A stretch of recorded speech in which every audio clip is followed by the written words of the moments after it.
तो ये अपना नेक्स्ट क्वेश्चन है यहाँ पर प्रोजेक्शन ऑफ सॉलिड का। ठीक है, तो देखो यहाँ पर क्वेश्चन दिया हुआ है a square prism side of base 40 mm and axis side 60 mm has one of the corner. ठीक है, of base in the HP. मैंने क्या लिखाया था कि अगर प्रॉब्लम में कॉर्नर दिया जाएगा तो हमको को स्क्वायर किस तरीके से बनाना है, 45 डिग्री पर लेकर बनाना है। तो देखो यहाँ पर square prism side of base, एक स्क्वायर प्रिज्म की साइड का बेस कितना दिया है, 40 mm दिया हुआ है और उसकी हाइट कितनी दी हुई है, 60 mm दी हुई है, जिसका एक कॉर्नर बेस का कहाँ पर है, बेस का कहाँ पर है, एचपी वीपी पर यहाँ पर है। ठीक है, और उसके बाद क्या दिया हो, the axis of the prism is incline to the VP. ठीक है, प्रिज्म का जो एक्सेस है वह वीपी से 30 डिग्री के कोण पर झुका हुआ है and parallel to the HP, जो कि एचपी के पैरेलल है। ड्राइट्स प्रोजेक्शन, तो मैंने क्या लिखाया था कि जहाँ से प्रॉब्लम का बेस दिया जाएगा, ऑब्जेक्ट का बेस दिया जाएगा, हम प्रॉब्लम को वहीं से बनाएंगे लेकिन कोण विपरीत डालेंगे। तो इसको देखो यहाँ पर इसका बेस कहाँ से दिया गया है, कॉर्नर का बेस कहाँ से दिया गया है, ये वीपी से ये देखो दिया गया है। तो प्रॉब्लम को हम कहाँ से बनाएंगे, देखो वीपी से हमने यहाँ बनाया है और कोण कहाँ डाला है, यहाँ पर देखो 60 डिग्री का कोण डाला, क्योंकि यहाँ पर 30 डिग्री का ये कोण दिया हुआ है। ठीक है, तो हमको 90 माइनस 30 करना पड़ता है, तो कितना आया यहाँ पर 60 डिग्री। ठीक है, तो 60 डिग्री किसका का यहाँ पर ये बेस आता है, बेस आएगा तब तो ये जाकर ये एक्सेस 30 डिग्री होगी।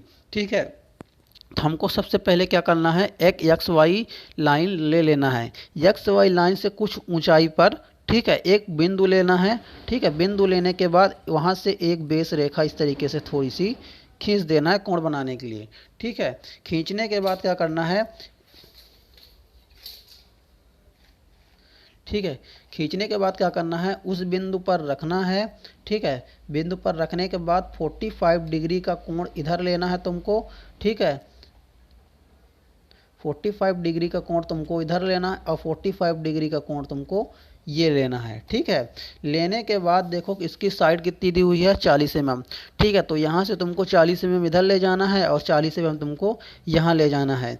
ले जाने के बाद देखो यहाँ पर रखना है इस तरीके से और 90 डिग्री का कोण इधर साइड टिक कर लेना है। टिक करने के बाद क्या करना है, उसी बिंदु के सीध में 40 mm इधर ले जाना है। ठीक है, और देखो यहाँ पर भी 40 mm तुमने इधर ले गए और बस ये वाली तुमने रेखा खींच दी थी, तो इस रेखा को इससे ज्वाइंट करा देना है। पहले क्या करना है, 45 डिग्री का कोण इधर रखकर 40 mm की रेखा खींच देना है। इसके बाद खींचने के बाद क्या करना है, यहाँ पर रेखा पर रख, बिंदु पर रख करके 90 डिग्री कोण इधर टिक करके यहाँ से इस रेखा के इस बिंदु के सीध में 40 mm की रेखा इधर खींच देना है और इस रेखा को इससे ज्वाइंट करा देना है, तो तुम्हारा एक स्क्वायर बन जाएगा। ठीक है, बनने के बाद क्या करना है, देखो इन सब का प्रोजेक्शन कहाँ लाना है, इसकी नंबरिंग कर देना है। नंबरिंग ये 1 डैश हो जाएगा।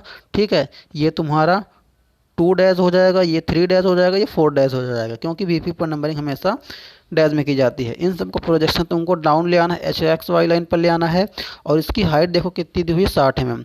तो तुमको यहाँ से इसकी कितना नीचे ले आना है, यहाँ से एक्स वाई लाइन से यहाँ से 60 mm तुमको नीचे ले आना है। ठीक है, ये अब देखो यहाँ पर ये तुम्हारी एक्सेस हाइट इस तरीके से है और वहाँ पर एक्सेस हाइट पिरामिड में दूसरे तरीके से थी, इस तरीके से थी। तो तुमको यहाँ पर साइड में दिख रहा होगा कि अगर स्क्वायर प्रिज्म है तो उसकी हाइट देखो सिलेंडर नुमा है और स्क्वायर पिरामिड थी तो उसकी हाइट कोन जैसे थी। तो जिस तरह जिसकी हाइट होती है उसी तरह उसकी हाइट को हम ड्रा करते हैं। तो देखो यहाँ पर इसकी हाइट यहाँ पर यहाँ से यहाँ तक की कितनी दी हुई है, 60 mm। तो 60 mm लेकर तुमने यहाँ पर एक बॉक्स बना दिया। ठीक है, इसके बाद देखो तुम्हारा ये क्या था, 1 था, तो ये तुम्हारा क्या हो जाएगा, 1 हो जाएगा। ठीक है, ये तुम्हारा 2 था, ये 2 हो जाएगा, ये 3 था, ये 3 हो जाएगा, ये 4 था, तो ये देखो 4 हो जाएगा यहाँ पर। और यहाँ पर नंबरिंग तुम 2 तरीके से कर सकते हो, ए ये बी हो जाएगा, ये सी हो जाएगा, ये डी हो जाएगा। तो यहाँ पर तुम्हारा ए हो गया, ये तुम्हारा बी हो गया और ये तुम्हारा सी हो गया और डी देखो यहाँ पर है तो डी यहाँ पर हो गया।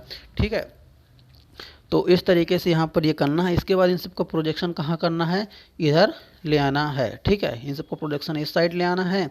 इसके बाद एक्स वाई लाइन पर कहीं पर पहले यहाँ पर बिंदु ले लेना है। ठीक है, बिंदु लेने के बाद देखो हमने 90 माइनस 30 के तो कितना आया था, 60 आया था। ये बेस का एंगल है। ठीक है, बेस का एंगल 60 है, क्योंकि यहाँ पर एक्सेस का एंगल कितना दिया है, एक्सेस का एंगल दिया हुआ। देखो क्या लिखा हुआ है, axis of the base is inclined, मतलब बेस का जो एक्सेस है वह झुका हुआ है वीपी से 30 डिग्री के कोण पर। ठीक है, तो एक्सेस का एंगल दिया है हमको, बेस का एंगल निकालने के लिए 90 माइनस 30 करेंगे तो बेस का एंगल आ जाएगा। तो हमको एक बिंदु लेकर यहाँ पर देखो उसी बिंदु पर प्रोटेक्टर रखना है और 60 डिग्री का कोण यहाँ पर हमको टिक कर लेना है। देखो ये 60 डिग्री कोण पर ये लाइन खींची गई है, ये वाली। तो तुमको एक लंबी रेखा पहले खींच देना है। खींचने के बाद ये तुम्हारा बेस जो है ना, ये बेस हमने इस तरीके से इसको कर दिया है।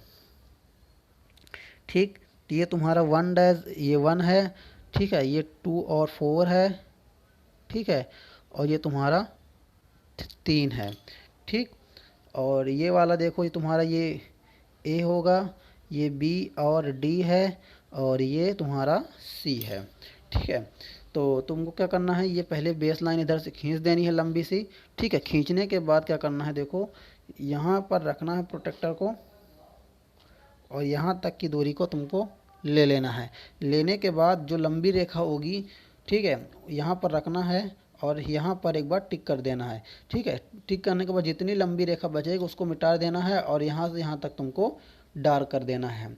ठीक है, इसके बाद तुमको क्या करना है, प्रोटेक्टर उठाना है और प्रोटेक्टर इसी बिंदु पर रख देना है। ठीक है, इस बिंदु पर तुमको प्रोटेक्टर रखना है। ये वाला प्रोटेक्टर का जो तुम्हारा बेस लाइन देखो है, ये इस लाइन के सीधे में आना चाहिए और ये जो तुम्हारा ये बिंदु है यहाँ पर ये आना चाहिए। देखो इस तरीके से। ठीक है, ये और यहाँ पर तुमको 90 डिग्री के सीध में तुमको यहाँ पर टिक कर लेना है। टिक करने के बाद प्रोटेक्टर हटाकर इस बिंदु से, देखो इस बिंदु से एक लंबी रेखा खींच देनी है। ठीक है, लंबी रेखा तुमको खींच देनी है। खींचने के बाद देखो यहाँ पर प्रोटेक्टर रखना है 3 पर। ठीक है, यहाँ पर प्रोटेक्टर रखना है और यहाँ तक की डिस्टेंस ले लेना है। ठीक है, ये यहाँ पर रखना है, यहाँ तक की डिस्टेंस तुमको ले लेना है। लेने के बाद तुमको क्या करना है, यहाँ पर रखना है उसको प्रकार को और एक चाप ये लगा देना है। ठीक है, लगाने के बाद इसके आगे की रेखा को मिटा देना है और यहाँ से यहाँ तक को तुमको डार्क कर देना है। सेम यहाँ पर इस साइड भी इधर क्या करना है, यहाँ पर प्रोटेक्टर रखना है, 90 डिग्री कोण पर रखना है और टिक करके प्रोटेक्टर हटा लेना है। ठीक है, उसके बाद यहाँ पर रख करके एक चाप इधर लगा देना है। ठीक है, उससे आगे की रेखा को मिटाकर वहाँ तक की रेखा को डार्क कर देना है। ठीक है, इसके बाद देखो इस रेखा के समानांतर तुमको ये रेखा इधर से खींच देनी है, क्योंकि ये रेखा तुमने खींची इसी प्रकार से इस रेखा को तुमको इसी के समानांतर ये रेखा तुमको खींच देनी है। तो तुमको इस तरीके से एक बॉक्स यहाँ पर बन जाएगा। ठीक है, बनने के बाद तुमको क्या करना है, यहाँ पर रखना है प्रोटेक्टर को और इसके मिड तक तुमको फैला लेना है। ठीक है, इसके मिड तक तुमको यहाँ की दूरी ट्रांसफ़र करनी है। तो यहाँ पर रख करके दूरी हमने देखो यहाँ से रख करके यहाँ तक की दूरी ले ली। लेने के बाद देखो यहाँ पर रखा तुमने और यहाँ तक डिस्टेंस को रख कर एक चाप ये काट दिया, तो यहाँ की दूरी तुम्हारी यहाँ आ गई। ठीक है, इसके बाद इसको हमने यहाँ से ज्वाइन करा दिया। तो ये तुम्हारा 3 था, ये 2 और 4 था, ये 1 था। तो ये A1 के नीचे क्या देखो A है, तो ये A हो जाएगा अपना, ये B और D है हो जाएगा, ये C हो जाएगा। ठीक है, और इन सब का प्रोजेक्शन कहाँ तुमको ले जाना है, ऊपर ले जाना है। ठीक है, ये देखो इन सब को प्रोजेक्शन तुमको ऊपर ले जाना है। ठीक है, यहाँ से भी प्रोजेक्शन जाएगा, यहाँ से भी जाएगा, यहाँ से भी जाएगा, यहाँ से भी जाएगा, यहाँ से भी जाएगा और यहाँ से भी जाएगा। ठीक है, और इन सब का प्रोजेक्शन इधर हॉरिजॉन्टली खींच देना है और बाकी काम उसी तरीके से करना है। देखो ये तुम्हारा एक वाली लाइन थी और ये तुम्हारी एक वाली लाइन थी, दोनों कहाँ पर मिले, यहाँ पर मिले, तो एक बिंदु तुम्हारा ये हो गया। अब देखो तुम्हारा ये 2 था और ये वाली 2 वाली रेखा गई यहाँ तक और 2 वाली रेखा यहाँ से यहाँ तक आई, दोनों कहाँ पर मिले, यहाँ पर मिले, एक बिंदु ये हो गया। अब देखो ये 2 के बाद 4 है, तो 4 वाली रेखा यहाँ तक यहाँ से चली और देखो 4 वाली रेखा यहाँ से चली, दोनों यहाँ पर मिले तो एक बिंदु ये हो गया। अब ये देखो ये वाली वाली 3 है तो 3 वाली रेखा ये चली और 3 वाली रेखा ये चली, दोनों कहाँ पर मिले, यहाँ पर मिले, तो ये एक बिंदु ये हो गया। इसी तरीके से देखो ये ए वाली तुम्हारी रेखा ये चली और ए वाली रेखा ये चली, दोनों यहाँ पर मिले तो एक बिंदु ये है तुम्हारा ए हो गया। ठीक है, अब देखो ये तुम्हारा बी है और डी है, तो बी वाली रेखा यहाँ से चली, अब देखो बी कहाँ है तुम्हारा, बी तुम्हारा यहाँ है। ठीक है, ये बी है ना, ये बी वाली रेखा इधर से चली, दोनों जहाँ पर मिले तो यहाँ पर एक बिंदु हो गया। ठीक है, अब डी है देखो, तो डी वाली रेखा यहाँ से चली और डी वाली रेखा यहाँ से चली, दोनों जहाँ पर मिल गए वो एक बिंदु हो गया, ये तुम्हारा डी हो गया। अब देखो सी है, सी वाली रेखा इधर से चली, सी वाली रेखा इधर से चली, दोनों जहाँ पर मिले वो तुम्हारा सी बिंदु हो गया। ठीक है, अब देखो इसको इससे मिला देना, इसको इससे मिला देना, ये तुम्हारे पीछे की कॉर्नर है। ठीक है, तो ये तुम्हारा डॉटेड रहेगा, ये तुम्हारा डॉटेड रहेगा, इसको तुमको यहाँ तक जोड़ देना, ये सामने का भाग है और ये तुम्हारा पीछे का कॉर्नर होगा। तो ये तुम्हारा यहाँ से ये डॉटेड रहेगा। ठीक है, ये सामने का है यहाँ का तुम्हारा, तो ये तुम्हारा पूरी लाइन रहेगी। ठीक है, ये विजिबल होगा यहाँ से यहाँ तक तुम्हारा विजिबल होगा, यहाँ से यहाँ तक का, और ये जो कॉर्नर है ये पीछे का कॉर्नर है। ठीक है, तो ये तुम्हारा डॉटेड में रहेगा और ये भी तुम्हारा डॉटेड में रहेगा। ठीक है, तो इस तरीके से ये प्रॉब्लम को बनाना है, वीडियो को 1 से 2 बार देखना, प्रॉब्लम समझ में आ जाएगी। तो चलिए मिलते हैं अगली वीडियो पर, तब तक के लिए टेक केयर, बाय।